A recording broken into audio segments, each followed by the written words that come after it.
월급으로 시작하는 투자, 양트레이너입니다. 오늘 영상 시작 전에 한 가지 말씀드릴게요. 이 영상은 어떤 정치적 입장도 담지 않았어요. 지금 우리 지갑에 무슨 일이 벌어지고 있는지 그 경제 원리만 이야기합니다. 요즘 마트 가면 영수증 보고 한 번씩 멈칫하지 않으세요? 저는 그래요. 분명 저번 달에 이 가격이었는데 어느 순간 슬쩍 올라 있어요. 오늘 그 이유를 제대로 설명해 드릴게요. 2026년 3월 31일 기준 환율이 1,526원이에요. 1달러를 사는데 우리 돈이 1,526원이 든다는 뜻이에요. 1년 전엔 1,400원이었어요.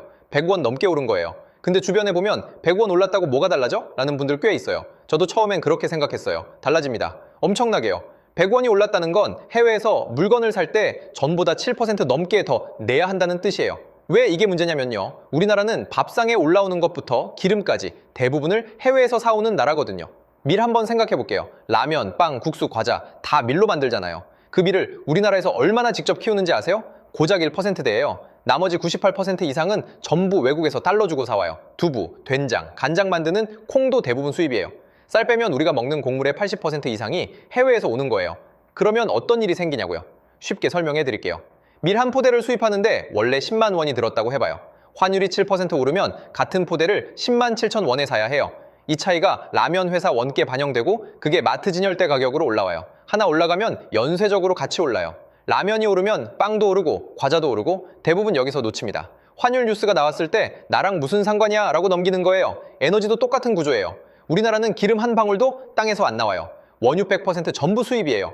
에너지 수입 의존도가 94.4%고 그중 원유는 중동에서 약 70%를 사와요. 이 기름이 전부 달러로 결제돼요.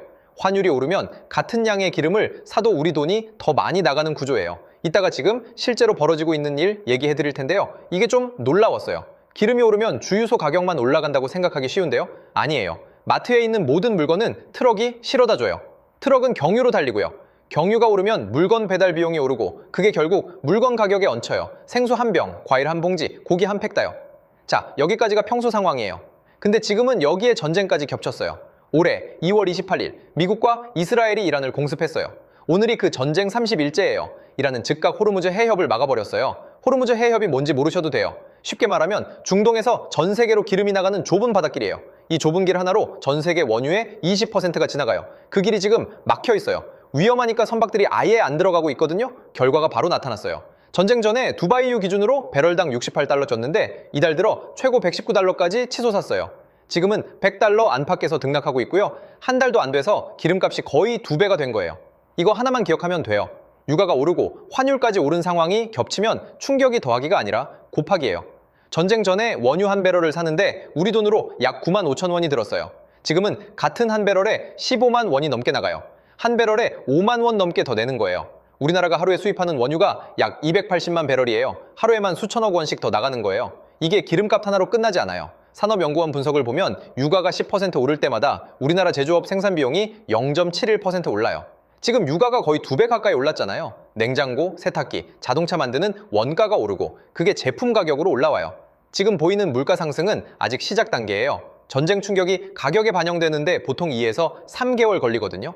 한국은행도 이미 경고를 내놨어요. 올 2분기 안에 소비자 물가 상승률이 다시 3%대에 진입할 가능성이 크다고요. 3%라는 숫자가 별거 아닌 것 같아도 월급은 그대로인데 내가 쓰는 돈이 3% 더 나간다는 거잖아요.